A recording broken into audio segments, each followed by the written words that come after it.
Hello and welcome to The Thriller Zone. I'm your host, David Temple, and this is Season 5 of The Thriller Zone. And on today's show, Rachel Howzell Hall, and the book is What Never Happened. This is one of those books that you pick up and you're like, I'm going to just pace myself and, read a little bit at a time.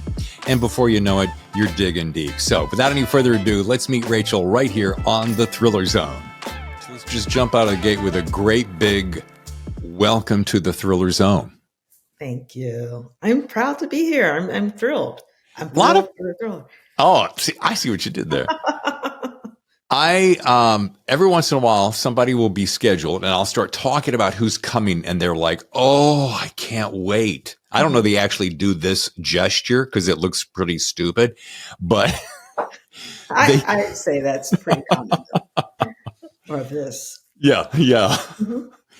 But they're very excited and I'm like, me too. I mean, when I saw Don Winslow pop in this morning and go, oh, look who's going to be on the show. I know. I love him. Whenever he sees anything I do, I get all like that. Yeah, he's a solid dude. Yeah, he's perfect in that. But and today, so supportive. So isn't that great? That's another thing we talk about on the show. How many people in this business are so supportive of one another? I love that. I do too. Yeah. This, more than any genre, I think we support each other a lot. Yeah.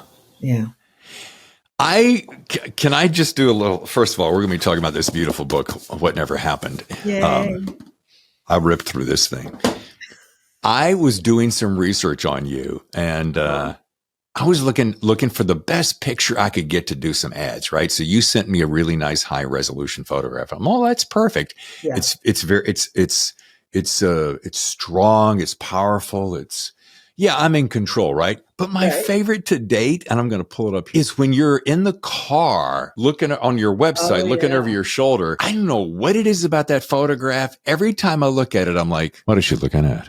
That is like an iconic photo. I love that photo. And the guy who did the second, the one that you have that you've used, he did that first one too. I used to ride in my car all the time. And so it was best to capture me in the place where I tended to write. And that was the car. Yeah.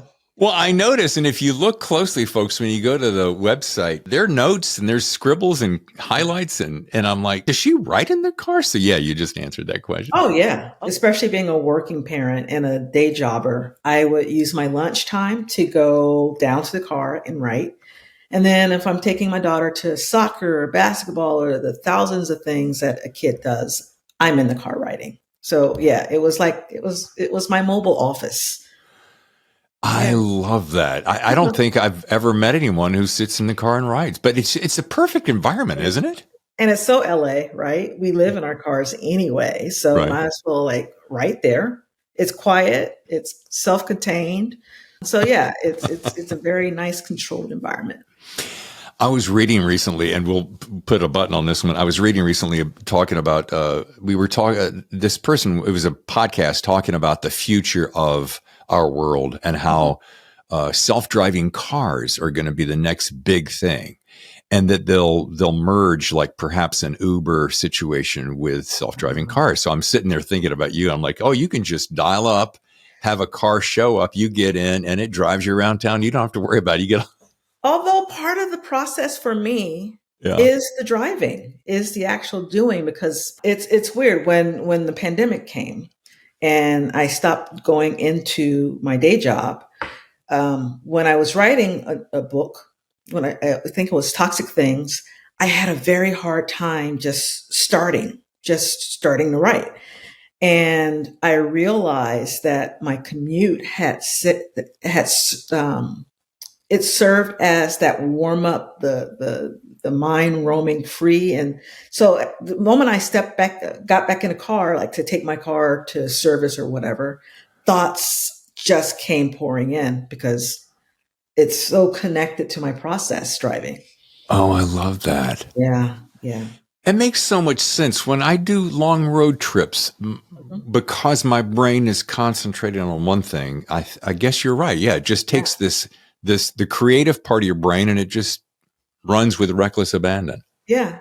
And it's always, in a place where you can't really write well when the muse hits. But then, I have Post-its and a notepad and all that to like kind of write something. Yeah. Do you ever have conversations with the muse like, get over here, we got to talk? Sometimes when I don't have a project going on and I still wake up at 4:30 and it's like, well, can I just sleep in? And she's like, no, get up. There's something to do. And, I don't want to lose that muscle. So yeah. In the muse, she wants me to keep working, to keep writing. So you're a 4:30 person. Yes. 4:30 person. Yeah. I write until like 6:30. And then I do the business of writing for the next 30 minutes. I work out for a half hour when I decide to do that. And then I go to work. So that usually means just changing my pens, the pens that I use. Since I'm working at home, that's really the only thing that kind of differentiates day job from novel writing. This is a set of pens that I use. So I don't use my work pens to write novels and vice versa.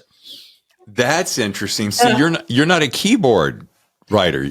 Not initially, no. Okay. All my drafts are longhand, and my husband got me some great tech to help me with that. I got the Remarkable device, which, it's this electronic tablet, and you write, and it feels like paper, but then it converts your handwriting into digital. So it cuts my process of having to type everything in from my legal pads in half. I love it. I absolutely love it.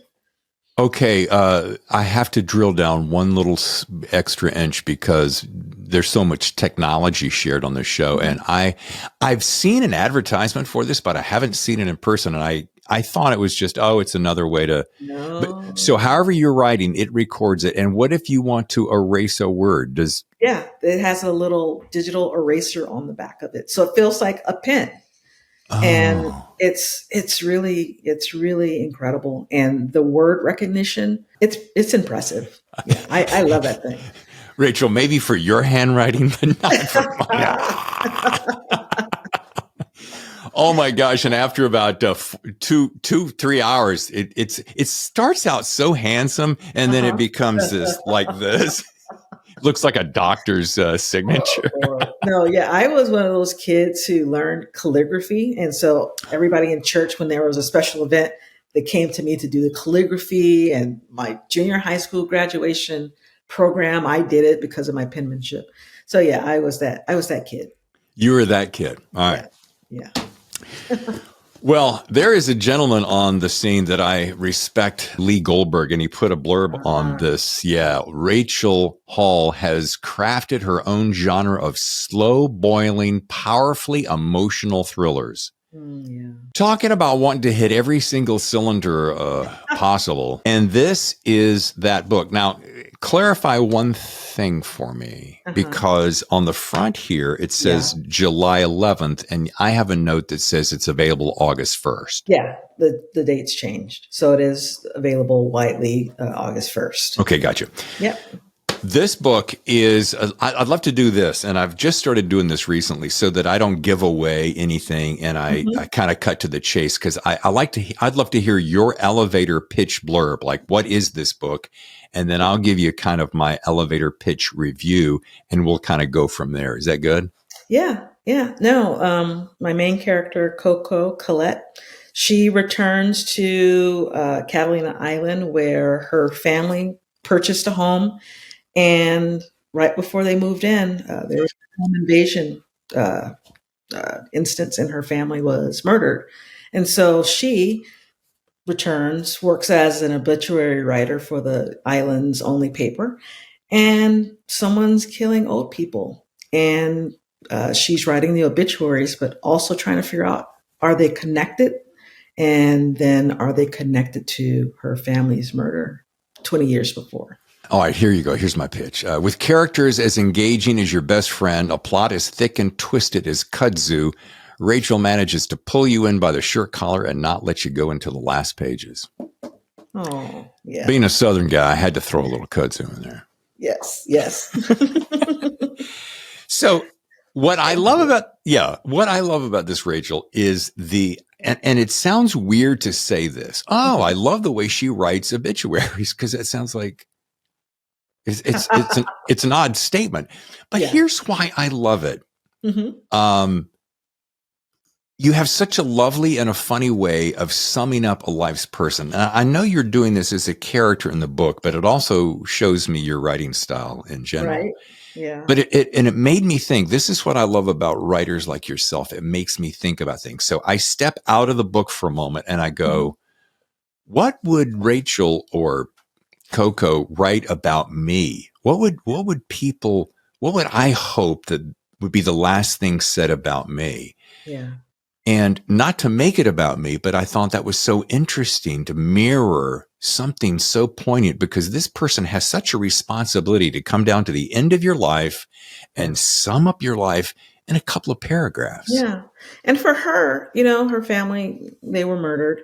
I know when the obituaries were written that they were kind of just the rote type of born, died work. And they didn't capture who her people were.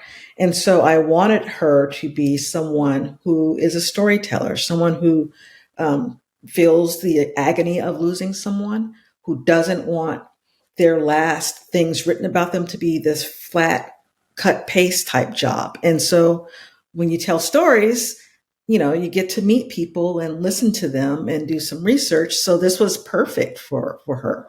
She gets to honor those who have passed, while also being incredibly nosy. To get paid to be nosy. How nice is that? Yeah. I would love to do this if you don't mind, because I tend to highlight things that I really like. And I won't read the whole thing, but this one paragraph is so delicious. And it's the obituary of Gwyneth Rose Weber, who we're going to meet here, Aunt Gwenny, which I love her. Boy, I want to party with her. But so they're writing the obituary here. Coco's writing, ingredients for a splendid afternoon in the life of Gwyneth Rose Weber. Sliced Vienna sausages dolloped with yellow mustard atop rich crackers, a dirty martini, and Family Feud playing on the television. We all know those women. Women? That was my afternoon snack. Are you kidding? Yeah. No, I love that. I hearken back to my childhood. And my mom loved Vienna sausages. So I remember the smell that combined with the yellow mustard, it stays with me forever. She didn't drink dirty martinis, but that's totally Gwen. But, you go to a grandparent's house and there are things that happen that are comforting to you. And it may be Family Feud. It may be the stories, Edge of Night, Days of Our Lives, all that kind of Donahue. Yeah. And it's one of those things that you return to as an adult, thinking about the people that you love who have taken care of you. And that summarizes Gwen. Yeah. She is a Spitfire. She's something else. Mm-hmm. Oh man, I want to party with her. Yeah. It did remind me though, and man, I thought we were really doing well when Mom would make, and she would take the biscuits and put a big pat of butter there first, and then put the Vienna sausage in and put the toothpick through. Oh yeah. And let it bake so it would get crispy, and then dollop that mustard on top. Yeah, that was living. Yeah. I used to say to Mom, is company coming? Because this is fancy.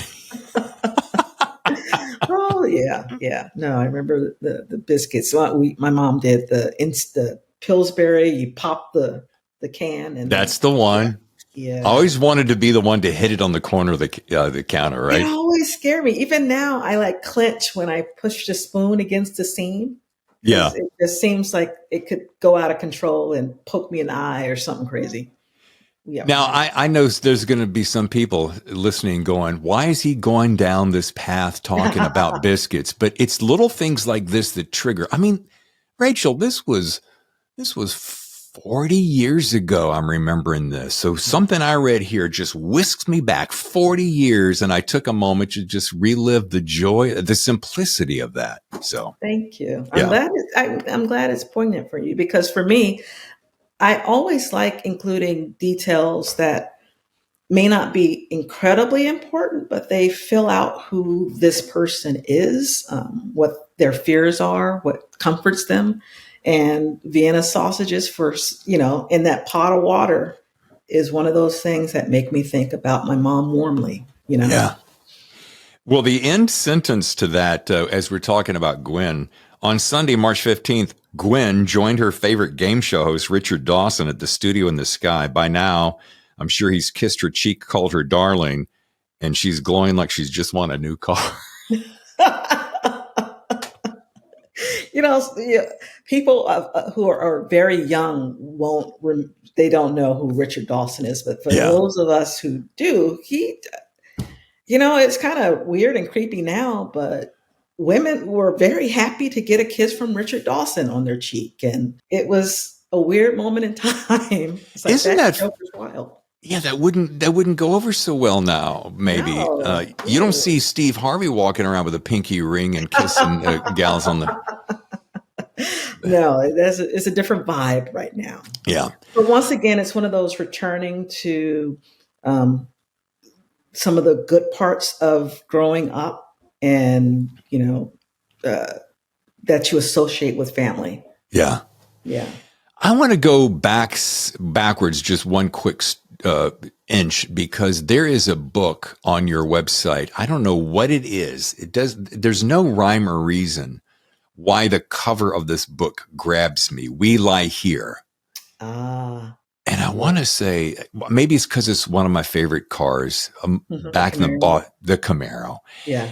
And it's just the rear end of that car, and it looks like it's getting ready to take off somewhere. So there's a couple things that went through my mind. I'm like, okay, what's this story about? And why am I so pulled in by a car? Yeah. and that book was nominated. I just want to make a point of this because it's so impressive. 2023 LA Times Book Prize in Mystery Thriller. Yeah. And it's a woman's trip home reveals frightening truths in a twisty novel of murder and family secrets, which made me start going, okay, let's look at the themes that Rachel's got going here. Yeah. And now she's gone, these toxic things, the Lou Norton series. Everybody kind of writes from a point. They're either, there's a skeleton in their closet that they're trying to get rid of. What's one of your underlying themes? What fuels you? Identity and belonging. I'm African-American woman in Los Angeles, and I've found myself several times, and so has my family, in places that aren't necessarily where we are supposed to be. And my daughter is now going through that. She just finished her first year in college, and she is one of the few Black people in her class, and Black women. And when she first started, she felt like many of us do. We all experience imposter syndrome. But for her, it was extra because she went in and she was the representative of all Black people in the world, and just how much of a burden that can be. And then you realize, they're not as smart as I thought they were. Right. I earned my place here. It's scary here. Will I survive this being in this place by myself, or will I just tap out and can't handle it? And some people tap out and can't handle it.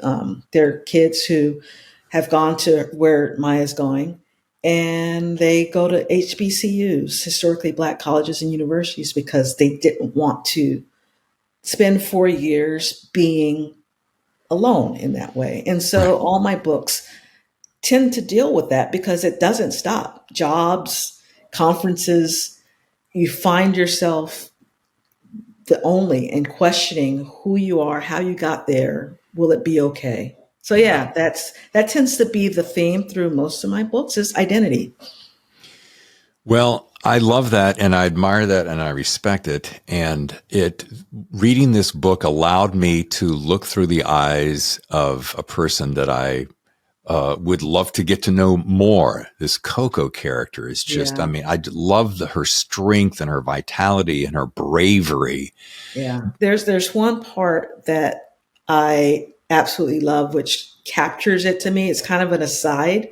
There are a few paragraphs where she's talking about when her family first toured the island, and her brother was eating an orange, a tangerine, and he spit the seed out, and the tour guide, picked it up. And I've actually seen this in live, which is why I thought about this.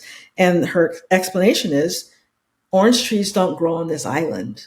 They don't belong here. And if they sprout, if they grow, they'll be taking resources from the native plants and possibly killing them. So it's once again, who gets to be on this island, and why don't we want you on this island? Because you may be a danger to the paradise that is Catalina. And that, for me, captures what the book is about. Yeah, I remember reading that thinking, wow, what a parallel. Yeah. What a strong metaphor. And why did you pick Catalina? That was another curiosity I had. It's an absolutely beautiful place. It's only 26 miles from Los Angeles, but that 26 miles, that's the ocean. So while it's a part of Los Angeles County, it's way over there. And I wanted Coco to be able to literally see her home from this place where she's now isolated. It really is a beautiful place, but it's cramped now because there are a lot more people, more vacationers and Airbnbers, and people come over. It's easy to access, with the ferry. So yeah, they're having some struggles in this like really, really lovely place. And then there's the other side of the island where it's not there. People aren't allowed to develop there. That's where the bison are. Right. Yeah. Yeah. So I wanted somewhere close but far away, something unique yet rote. It was perfect. Yeah. Yeah.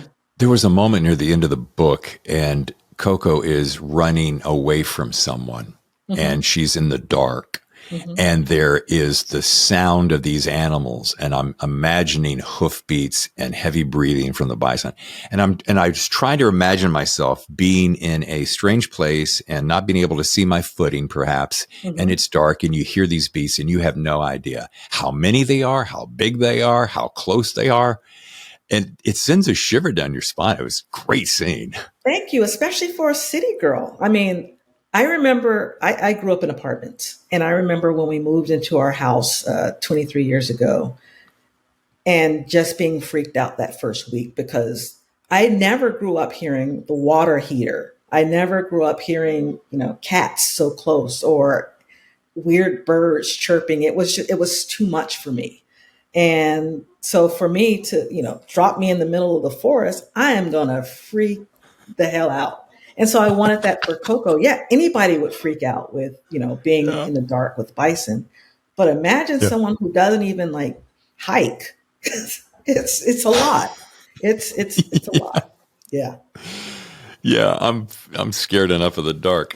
I want to back up something because you just said something and it reminded me because I'm going to read one more paragraph. I promise I won't do too much of this. This is chapter 1, and this is when I knew I was in for a ride because the way you crafted this one paragraph. The man with the unkind eyes receives my gifts, a can of ginger ale and 2 packets of saltine crackers. His honey brown skin, now tinted the pea green of nausea, glimmers, not from the light rain now drifting from the sky and pebbling against our jackets, but from the barely there sway of this express ferry racing from Long Beach across the Pacific Ocean to Santa Catalina Island. Now that, folks, if that doesn't just pull you in and tell you about 10 things that's happening simultaneously with very few words, you're not paying attention. Yeah. Yeah. No, yeah, while she's running away from things, she's also paying attention to others around her. Once again, like being the obituary writer, wanting to comfort in some ways. And, that's one of the things that people do when you get on a boat. They give you ginger ale and some crackers to try and help you, even when they're hostile toward you in some ways. 2 things. I've experienced that. I think that's why it affected me so Yeah. much. That rocking waving, and you can't Yeah. stop it, and you're like, oh, I'll just watch the horizon. Yeah, you might not want to do that. And then the other thing I loved about her is that very same thing is you don't expect her to be so kind to strangers at every turn and so giving and so innocent. I love that about her. Yeah. No, and also she represents Black womanhood for me. Well, we take care of people. We take care of this nation. We, even when it's not being kind to us, we still reach out because that's just who we are, you know? So she once again represents Black womanhood, just like I was talking about identity and trying to figure out if this is a place where I can thrive. Well, thrive indeed, you are. Let me ask you this. I rattled off a few of your other books, and I was just drilling down. Because I'm always fascinated by audiobooks because I love them. And I noticed that you chose to release a couple of novellas as audiobooks only. I'd love to hear your thinking behind that. Yeah, Audible was interested in short stories that I could come up with. And initially it was a little intimidating because it's a different kind of writing. You're writing directly for a listen. And there was also some freedom in that because it could only be so long. So I wanted to come up with stories that were good listens, but were punchy and self-contained, that left, the listener kind of like breathless, yeah, it's a fun thing. I mean, I had a great time writing How It Ends and See How They Run. They're both, once again, strong characters in difficult situations who try and survive the best way they can. So once again, another outlet for my type of story. Exactly. And just a great venue for it. And let me drill one sentence further because I would love to hear, especially for my listeners who may not fully comprehend what you just said. Mm-hmm. So you're writing less for the eye and more for the ear. And how does one do that specifically so that we could capture that's how Rachel does it? Well, you have to stay out of the character's head a lot, meaning, with novels, with written novels, you can just talk and talk and talk, exposition everywhere. And with an Audible type story, you have to cut some of that in half because no one wants to hear a character going on and on and on about things that look good in a book, but don't move the story along. And Right. so you really have to read your story aloud to see what the pacing is, to see if this sounds too navel gazing type of, that type of language. Other than Right. that, it was, with that stuff in mind, it was pretty straightforward. As I referenced earlier, and I love about this book, when this came in the mail, and thank you for sending it, I asked myself, okay, because I'm fascinated by book covers. I talk about it way too much, but I just love great book covers. And I'm like, what did Rachel have in mind here? So I got a two-part question. Mm-hmm. First of all, does your artist do this? Do you have one artist that does all your covers? Question one. Question two is, do you ever walk in and you say, Sally, whatever her name would be, Sally, hey, I have this idea. See if you can run with it. Or you go, oh, no, Sally, you're the artist. You're the pro. You run with it. First, I have been blessed with publishers who hire great illustrationists, and the same goes with Thomas and Mercer. They have, their own artists, and my editor. We work together on what would be the most compelling images for each story.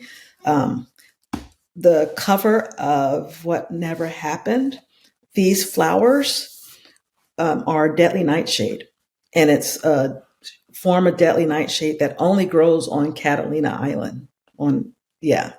So once again, something that kills you, deadly nightshade, belongs there more than Coco may belong there. And so, there's a scene where Coco gets to the house and there's all these overgrown plants. and yards. Her aunt hasn't been able to afford, getting it done. And Coco wants to cut back all these wild growing shrubs. And the guy tells her, don't take that out. That belongs here. That deadly nightshade, it belongs here, and you should leave it alone. And, because here she is, this invasive species coming onto the island wanting to get rid of the thing that is native to that island. So once again, that belongs there more than Coco in some ways. That lives there. That was originated there, deadly nightshade. So yeah, my editor and I talked so much that we landed on this image. Rachel, why do I feel so ignorant right now? Because now, knowing how the story ends and certain things about this, I'm like, how did I not put that 2 and 2 together before? So I feel I'm admitting my embarrassment to you, but I love that, because I with my stories, I tend to put things there that people don't initially get, and until you mention it, it's like, oh my gosh, that meant something. And they're not sometimes the easiest read. I don't think life is an easy read, and so I want to write stories that really reflect how we live and how we think and how we discover things that we may not have known, on first glance. I use this phrase a lot, mission accomplished, because when you can cause me to not only think about, oh, what is that plant, or recall, pigs in a blanket, I think we used to call it actually. And, when you can elicit that visceral response and you can ignite that old memory, or you can ignite something in my heart and make me aware of something that I hadn't stepped outside of myself to think about or recognize or honor before, that's when the author has really accomplished something for me. And I want to honor that means so much to me, because that's what I'm going for. I want it to be more than just, a thriller or whatever. I want it to speak to every reader in some way that picks it up, because as different as we all are, there are some things that bind us together. And, sometimes that's Vienna sausages with yellow mustard, Yeah, this is bringing up so many great things from childhood. I mean, I'm a PK, preacher's kid, so. Oh boy, yeah. Yeah. Yeah. Folks, you see that reaction? I get that my whole life. Yeah. You could either go one or another way, and yeah. Whichever way you're thinking, that's probably the way. Yeah. She says you wouldn't be reading this book if you'd gone the other way. Right. I'm waiting for the phrase "bless your heart." That would be next. Yeah. Okay. Yeah. Well, why did I bring that up? Because, and I'm gonna circle back to that thing that I said to you, is that I read a lot of books. There are a lot of thrillers out there, and I'm not poo-pooing any gradation of that. But sometimes you want to just leap into a book and go fast, go hard, kill people, move on. Yeah. But here it's when you can take me out and relive something that inspired me or moved me or challenged me. You have just done it. Thank you. Oh, I forgot I had done this. I put notes in the back of my books to remind me of why I really love this book. For some reason, some of my favorite writing was the obituaries, and it made me realize how utterly boring real-life obituaries can be. The second is I love seeing the world through Coco's eyes. It provided insights and understanding that I couldn't or wouldn't otherwise appreciate quite the same. Yeah. No, I that makes me happy, because there are moments when you want fast, hard, blow things up, and that's fine. I love that stuff. Sure. But for me, it's hard for me to write that, because that stuff doesn't scare me. It's the quiet snail in a garden type things that just creep me out and stay with me. Fireworks in my neighborhood, I'm not alarmed by them. But when I first moved in, it was the weird water heater knocking or the floors creaking that is like, what is that? And is it going to kill me? Yeah. That scares me more than, hearing a gunshot, because it's over. It's quick. It does that one visceral punch and then it leaves you because, fear, your heart beats the same as when it's scared as when it's happy. It's the same thing. But what is it going to do to your mind? What things can happen to you that just linger, and you're part of the problem, but you don't know how you're part of the problem, and the people you love are part of the problem, and the environment is, that stuff. That stuff makes me excited. Yeah. And the things you can't control often are the scariest. Yes. Yeah. And for a control freak, that scares me the most. I've checked the boxes. I've done what I'm supposed to do. Why isn't this working? Why am I still scared? Why am I agitated? Yeah. No, and she's like that. She's had to be, she's grown up basically by herself in many ways, with Gwen popping in and out of her life. And, obituaries can only be so long. Once again, she can control what she says, how she says it, while still being kind and thoughtful. Yeah. Yeah. The synopsis of a life in a few paragraphs is quite a gift. And again, I spent quite some time thinking about that, because we often do that. You have people show up for your eulogy and they say these nice things, and I always wonder, were they saying those things when I was still here? And is the impact that I had while I'm no longer here the same as I had when I was here? If that makes any sense. Yeah. What is your absence causing? There you go.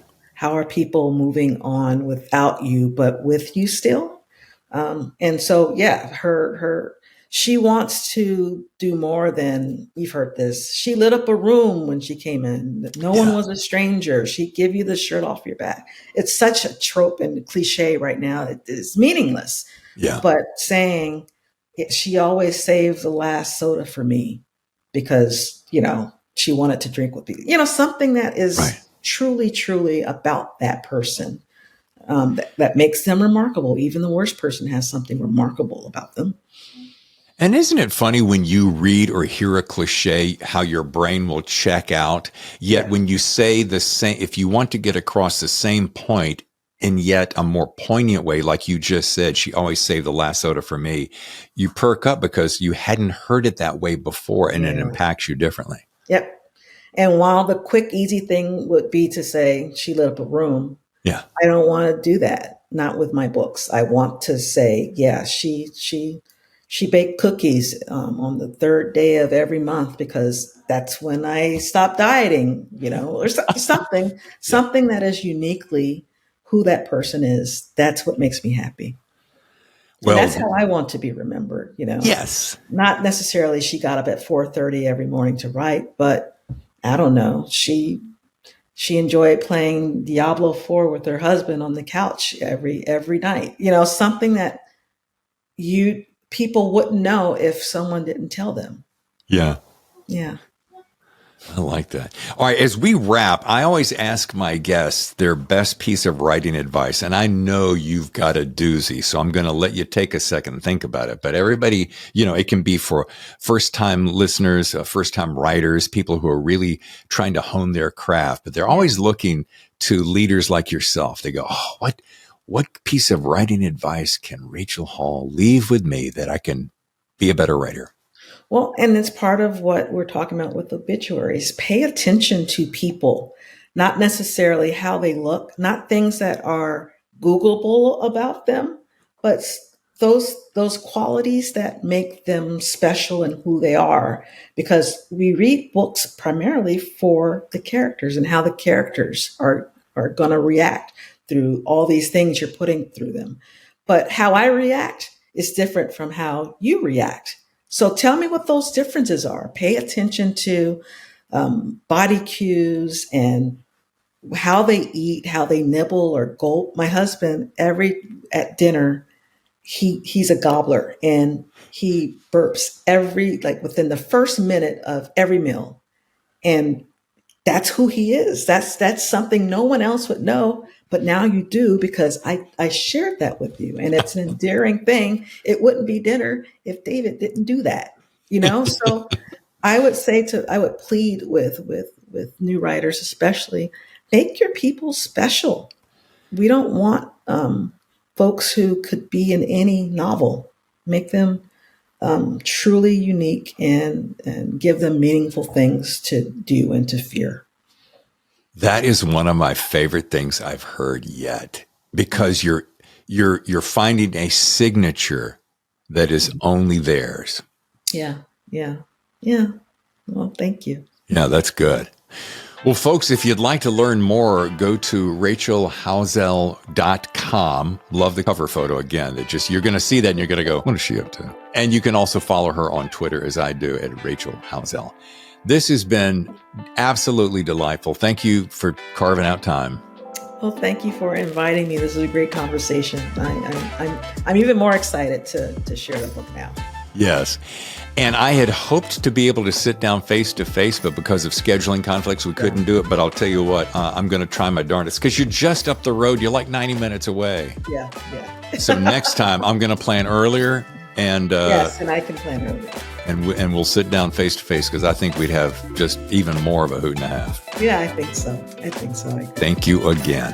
Yes, thank you for inviting me. Thanks again to Rachel. And once again, the book is What Never Happened, a terrific read. Join us next week when this gentleman joins us, Bruce Burgos. Now, I tried to read this to myself a couple of times. Craig Johnson has a blurb here on the front of the book. A crisp jolt of cask strength, 100 proof writing. Yeah, go ahead. Try to read it real fast, 3 times in a row. Good luck. Anyway, The Bitter Past. Bruce is going to be with us next. I'm David Temple, your host. We'll see you next time for another edition of The Thriller Zone. Your front row seat to the best thrillers. The Thriller Zone. With Momo and Popo.